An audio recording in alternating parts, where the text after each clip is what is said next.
In its 30th season, the Carolina Panthers officially have its worst defense in franchise history.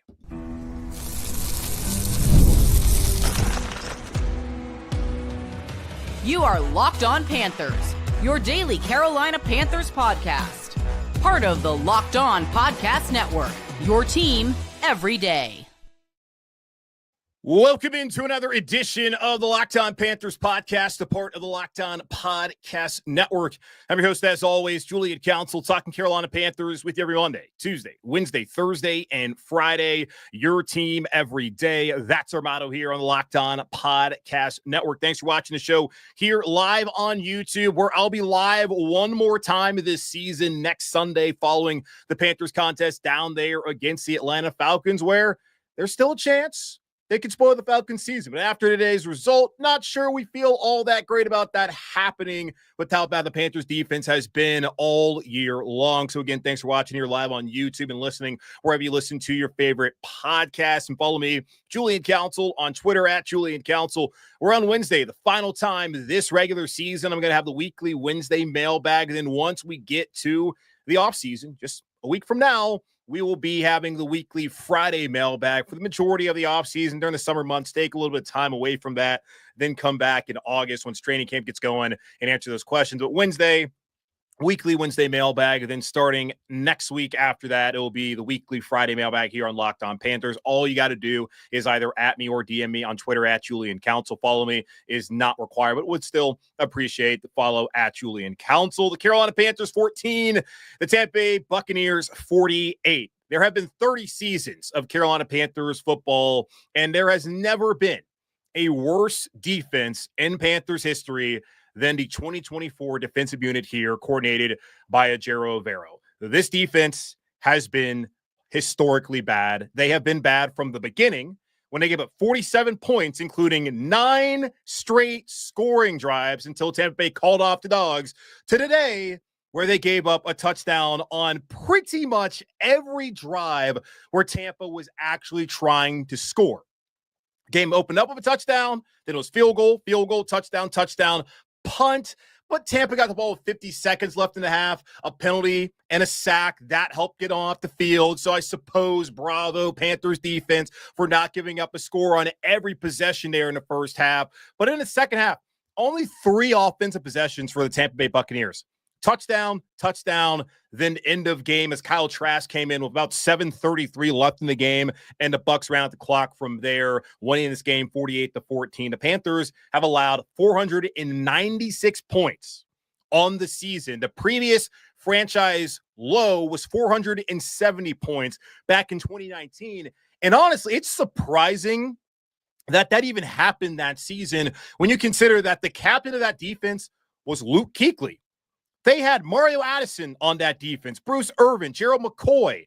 They had Dante Jackson. They had James Bradbury. Like, they had good players on that defense. Now, the good players in this Panthers defense, for the most part, have been out for the entire season. Derek Brown, Shaq Thompson, and one of them, J.C. Horn, did not play in this game today. But a far more talented defense back in 2019, now an older defense, gave up 470. This defense that is a little old, but a little young, not as talented, gives up 496 points this season, and it's just an embarrassment. They already hit the 475-point total there in the first half with 6 quarters left to go in the season. They didn't need the caveat of, it's a 17-game season. That's why they gave up this amount of points. Now, next week, if they give up 38 against Atlanta, which the last time they played the Falcons, they gave up 38 points at home in that 38-20 loss against the Falcons. And they gave up 38. That would break the Baltimore Colts record of 533 that occurred in a 16-game season. So then next week, if they do, in fact,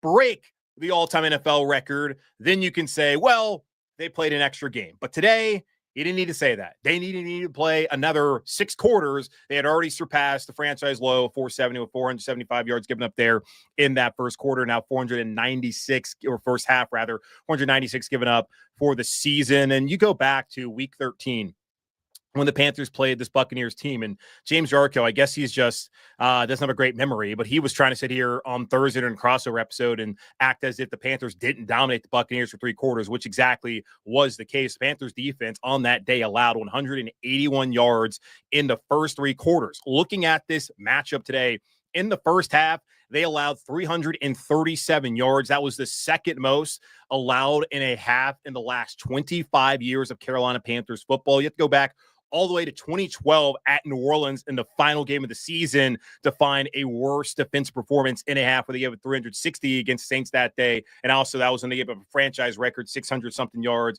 on that afternoon. The Panthers actually did not give up 600 yards in the game today. They managed to hold on and only give up 551 total yards against Tampa Bay in a game where the Bucs had to win. Baker Mayfield was terrific in this game. In the first quarter alone, he was a perfect 6 for 6, 105 yards, a touchdown, and that coincided with a perfect passer rating of 58.3. Mayfield for the first half had 16 of 20 for 225 yards, 3 touchdowns, a 153-point rating. And then exiting the game with 7:33 left there in the fourth quarter. He had thrown for 27 completions, 27 of 32 for 359 yards, 5 touchdowns, 153.0 passer rating. And I'm sure someone out there is saying, wow, the Panthers let Baker Mayfield go. The Panthers never set up Baker Mayfield for success when he was here a couple of seasons ago. They waited until July 5th to make the trade. It wasn't before training camp, like the week before, until we got a playbook. And then they had a competition between him and Sam Darnold, even though they spent the entirety of the offseason trying to replace Sam Darnold. So was Baker Mayfield set up for success or not? I would say he wasn't. And things have obviously worked for him the last 2 seasons. Tampa Bay, congrats to Baker. Unfortunate for the Panthers, where we have seen Baker Mayfield go on to have a good season the last 2 years. And of course, Sam Darnold having everything perfect for him. Mind you, in Minnesota, Justin Jefferson, Aaron Jones, great offensive line, great play caller. Everything's perfect. And now Sam Darnold's playing well. But either way, those 2 guys obviously have gone on to have success since exiting Carolina. And you look at the Buccaneers' drives today: touchdown, field goal, touchdown, punt, touchdown in a game. I know I went over that earlier, but still, that just to drive the point home of how this defense just cannot get off the field. They allowed 203 yards rushing, 5.3 yards attempt. Before the kneel downs, officially, it's 202 yards rushing, 5 yards per attempt. No, it was 203, 5.3 when the Bucs were still trying to move the ball. The final kneel downs, I don't even think that should count towards the stats in the stat book. Much like when a quarterback gets sacked, that does not go against rushing totals in the NFL. It goes against passing totals. If a team's kneeling down on purpose, why should that count as a rush attempt in the game? And I understand the Panthers defense has had injuries all season long. Derek Brown, he's been out since week 1 with the meniscus tear. Shaq Thompson's probably done permanently here in Carolina after the Achilles. J.C. Horn played in every game up until today, out of a hip injury. Trevin Wallace, he's out with his shoulder. Josie Jewell, he was out again this week. I think the 4th time he's missed a game so far this season. Claude Sherrillis, who's been stepping in whenever Trevin or Josie's been out this season. And let's also talk about Shaq Thompson. He's done for the year with a foot injury. Shaw Smith-Wade, he's also placed on IR. Jordan Fuller, who was brought in this offseason to be a starter at safety, he's lost his job to Damani Richardson, the undrafted free agent rookie out of A&M, which I suppose is a good thing, thinking about getting some younger guys in there. And that's not a bad situation, as they didn't pay Fuller a big-time deal to be the starting safety for years to come. But he was a healthy scratch for the 2nd week in a row. They've had their defensive issues with injuries again. They had it last year. They've had it in the past. I totally understand that. But at some point, that can no longer be an excuse. When you give up 496 points, the worst in the franchise history, whether it has been a 16 or 17 game season, that cannot be something that you allow to continue into next season. And Ejiro Evero, the facts are, had he been available, he would have been a coordinator elsewhere last year this year in the NFL. Had David Tepper not held him hostage back in January, he could have gone to Green Bay potentially, or to LA with the Rams. He would have been someone who was coveted. And that's why David Tepper would not allow him to interview for jobs that were also defensive coordinator jobs. But looking at it, whether it's the scheme, which Dave Canales, just like with Andy Dalton at every turn, has sat there and said it's not the scheme. The players need to be on the same page, need to execute, trust each other. They have not done that this season defensively, and not having Shaq, not having Derek Brown, I think, obviously has contributed to the terrible run defense, and the passing defense was terrible today. Obviously, Jason Horn not out there. We saw twice Mike Evans just body Caleb Farley, which we see why he failed as a first-round pick in Tennessee and why he's back home here in Carolina. You can see that led to 2 touchdowns directly in that game, not having J.C. Horn. So you can see the impact as far as the passing game goes there against Mike Evans, who is one step closer to his 11 straight 1,000-yard receiving season, thanks to the Carolina Panthers defense and all the gifts they were giving these couple days after Christmas. But I just don't know how there can be an argument for Ejiro Evero coming back. And I'm not someone who's sitting here necessarily calling for his head. You just got to make a change. You don't want to just make a change for change's sake, because you do that in the middle of the season. We've seen that over the past couple of years. You fire Frank Reich. That didn't do anything. You change play callers. That didn't do anything last season. And firing Ejiro Evero in the middle of the season wouldn't have done anything anyways, considering the amount of injuries, the lack of talent on the roster. But still, I just don't know how Dave Canales is going to be able to back this guy heading into next year, even if truly it's been the injuries and the players just not being good, being the main reason why they have not performed. But either way, his defense was not great last year when you look at some of the advanced measures. And I know they were 4th as far as a total defense, as far as yards allowed to go last year, but they were not great. And when it came to scoring defense, were terrible in red zone defense and did not get any turnovers, did not get any sacks. Still not great when it comes to pressure and sacks, even though that's improved the last couple weeks of the season since the bye. But this is not a good defense, and it has not been a good defense since Ejiro Evero has stepped in.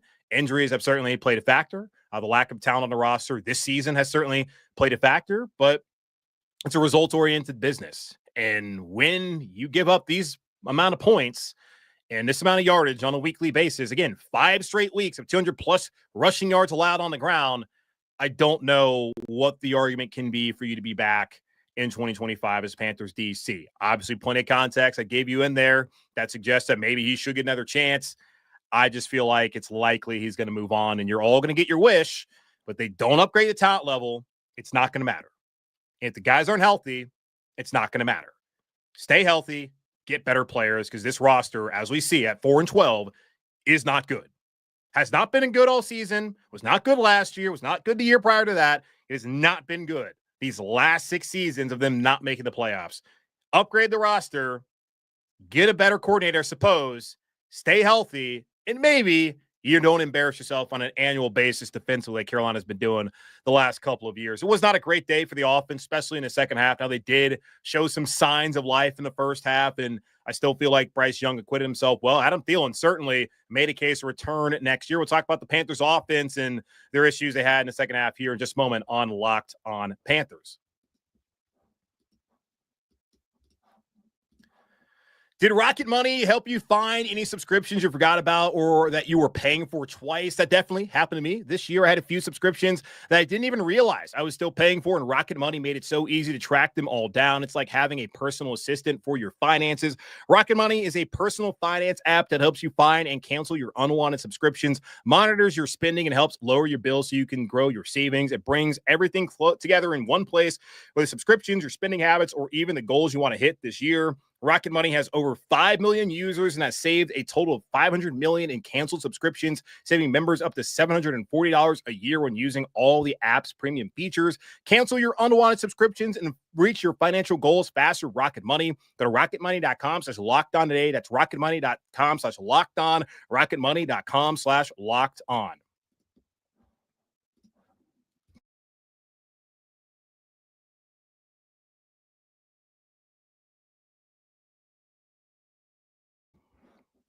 All right, back here on Locked On Panthers. Shout out to all the folks here live with me on YouTube, where I'm live following every Carolina Panthers regular season and also preseason game. Only one more game left this season as the Panthers head down to face off against the Atlanta Falcons, who I believe are underway. Oh, no, they are. Are they Sunday Night Football? Really? The Falcons are playing in Sunday Night Football? I guess Washington has a chance to. Well, they can't win the division since Philadelphia won. That's a surprise to me. But the Falcons still have an opportunity to win the division. If they lose tonight, that puts Tampa Bay back in the driver's seat, and Carolina could end all their hopes next week. Of course, the Bucs have the Saints, and the Saints are not very good. I think the Saints, what did they do today? Did they win? Did they lose? Doesn't really matter. They lost to the Raiders, so Raiders fans got to be pissed off. Second week in a row they win. putting their team even further away from getting Cam Ward or Shedeur Sanders in a 2025 NFL draft. But the Panthers defense historically has been terrible. And it's interesting. Like, we've done kind of a complete 180 where in the past, like last season, the Panthers defense, even though analytically they weren't good, they were at least competing and giving the Panthers a chance to win most weeks, while the Panthers offense was completely inept and did absolutely nothing to help this team. But then we have seen this season, at least kind of over the last couple of weeks, where Bryce Young has really played well. The Panthers offense has given them an opportunity to win games, while the Panthers defense, first time against Tampa, couldn't get a stop. The game prior to that against Kansas City, couldn't get a stop. You look at the game against Philadelphia, would they have gotten a stop had Xavier Legette caught the ball? Probably not. So they have had their issues, while the offense has been much improved. And after Tampa marched down the field so easily to go up 7-0, Bryce Young connected for 31 yards to Adam Thielen, 15 to Jalen Coker, then 17 for a touchdown to Adam Thielen. And right there thinking, okay, maybe we're going to have a shootout. Maybe this Panthers offense can be up for the challenge. But then 3 straight 3-and-outs, and those were killer because you have a defense that cannot get off the field. It should not require your offense to score every single time in order for a game to be competitive. Just like last season, we sat up here and we said it should not require your defense to get a stop every single time in order for the game to be competitive. Complementary football. We have talked about this for years now in Carolina. It rarely ever happens, which is why they're 4-12 after going 2-15 a year ago. And then before that, 7-10 and getting off to a 1-5 start. Until they're able to do that, these are going to be the results. You're never going to have consistency like you want to have. You look at the game.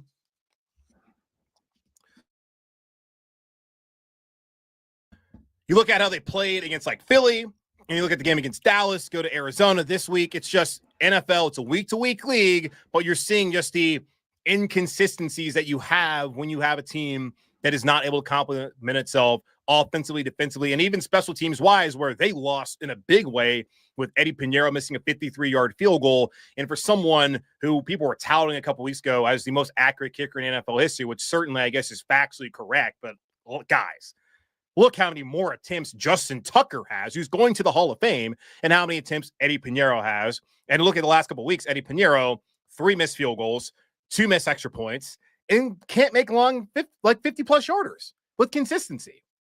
And maybe Tucker's struggling this season, but come on. So Pinheiro, he's got to – we'll talk more about that in the coming weeks as we get to the offseason. I'll do a comprehensive look back at every single position group and kind of look ahead to what the Panthers should do in the offseason. But they lost special teams-wise because of that. The block punt that was returned for a touchdown.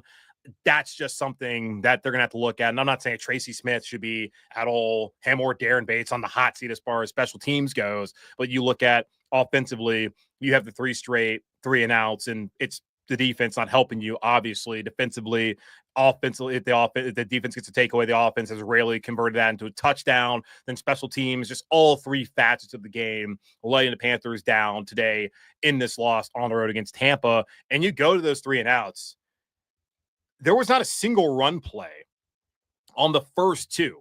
And I understand that Chuba Hubbard wasn't out there today. He's on IR. That Jonathan Brooks is also on IR. Miles Sanders is on IR. Your top 3 backs were not available. But at least don't abandon the running game immediately.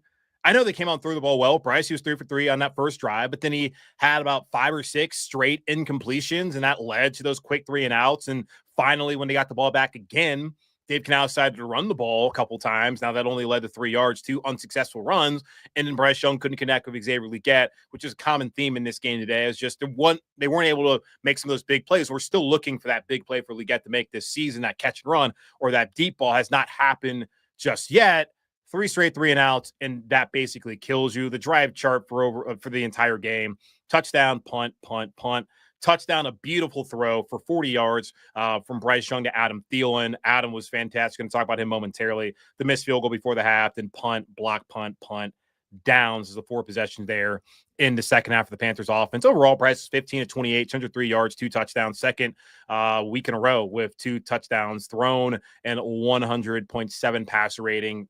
I didn't come away from this game thinking he was the problem. Came away from this game believing more and more that he should be back next year. I think that's kind of a foregone conclusion at this point in time, but we have to see, because Dave Canales is still the same guy who kept saying, week after week, Andy Dalton gave him the best opportunity to win, and Andy was going to start in Denver until that car accident. So until I hear officially from him, from the owner, and from Dan Morgan that Bryce Young's coming back, I'm going to still sit here and feel a tad bit skeptical based off of how the coach went about it this season as far as his messaging about the quarterback situation in Carolina. But Bryce, yeah, he should be back to continue to build off what he's been able to do in the second half of the season since being inserted as a starting quarterback. And Adam Thielen, good argument, he should be back next season. I know they have an out in his contract after this year. It's not like he's making a ton of money. He's going to be 35 next year, miss a lot of time with that hamstring injury that was suffered in that Raiders game in week 3. But since coming back, he's been solid.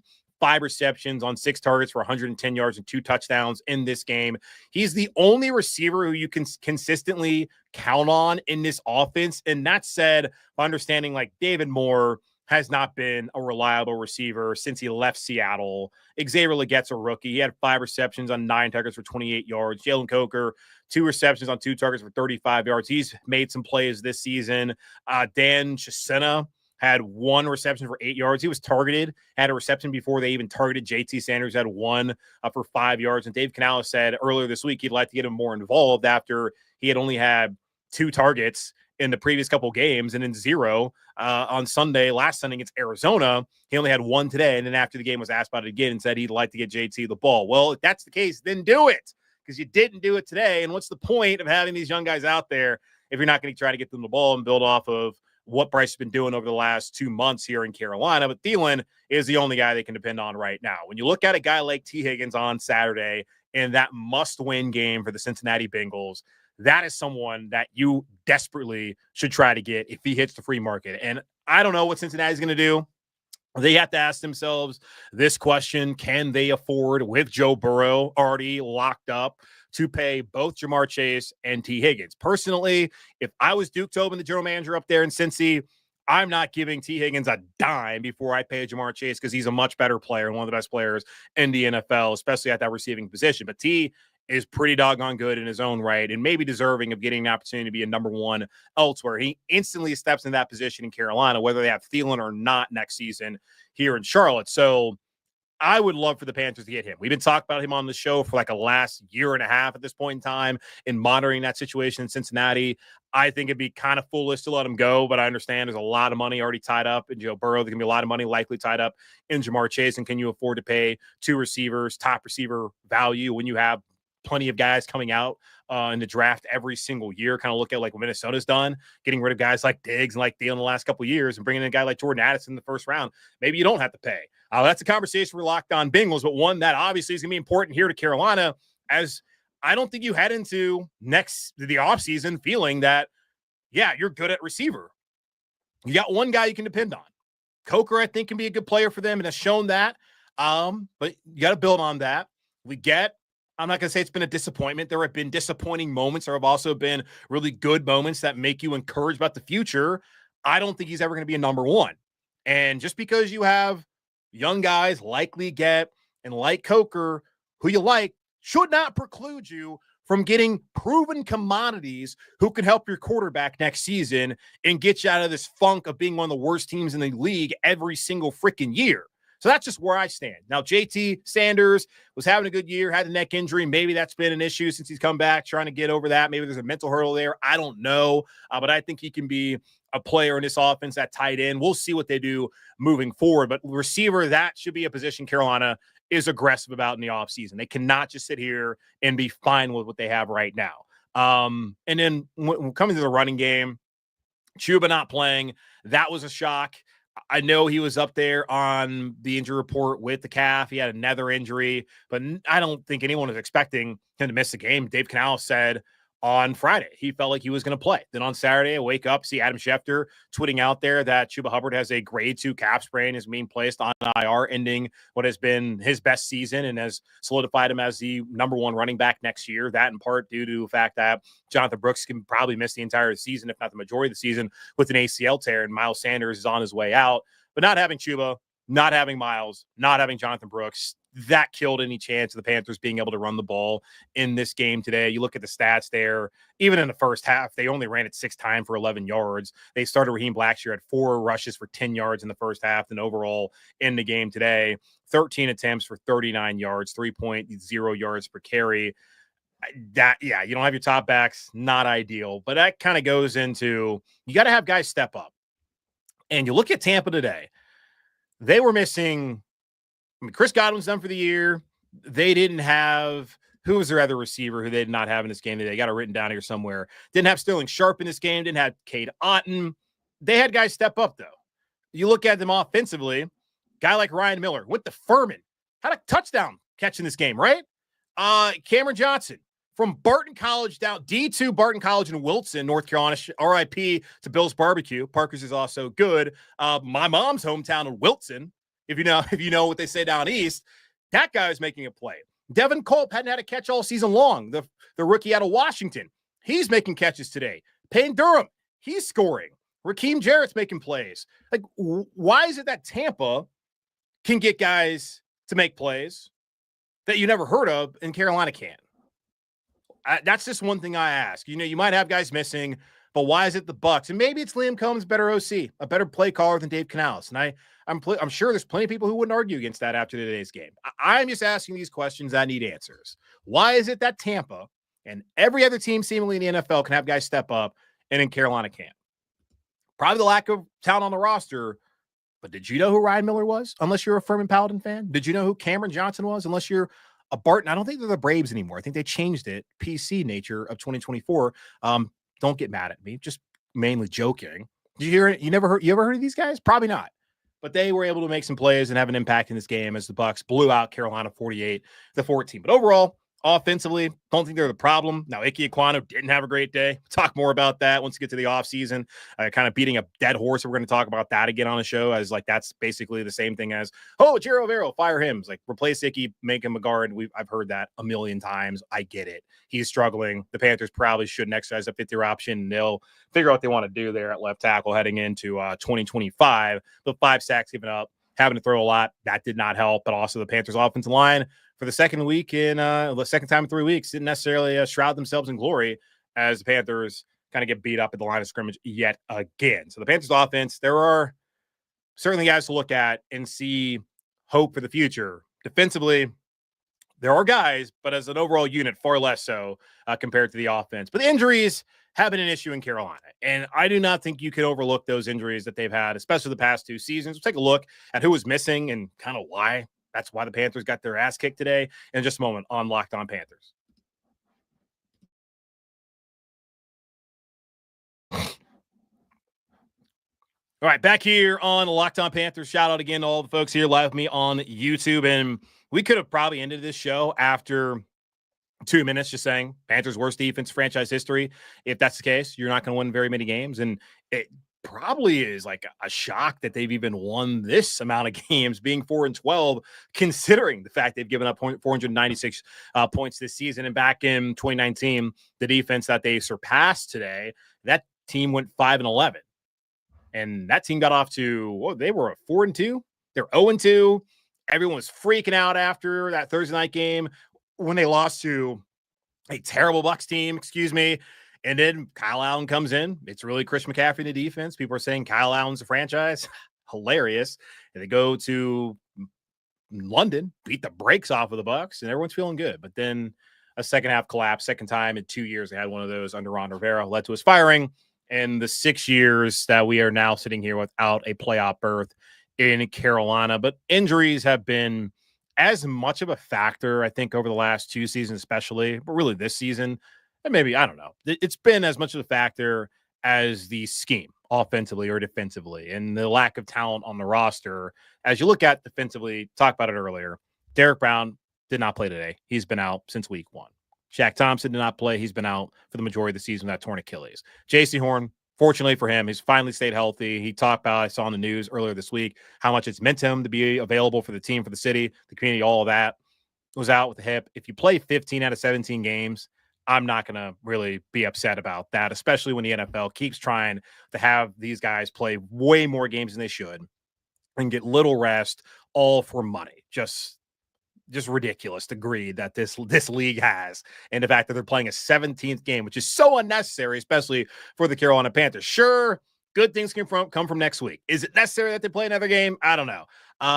Less preseason is a good thing, I suppose, but he didn't play it. J.C. Horn did not for the first time this season. Trevor Wallace is out with a shoulder injury. Josie Jewell, he's out again. Claude Sherrills, he's out. Shao Smith-Wade, he's on IR. Jordan Fuller, healthy scratch for the second straight week, and I guess it's a good thing that Miney Richardson's able to step in as an undrafted free agent out of A&M and start at safety, but also not great evaluation there. And that's an Ejiro Evero guy, much like DJ Johnson in the draft, who still does nothing.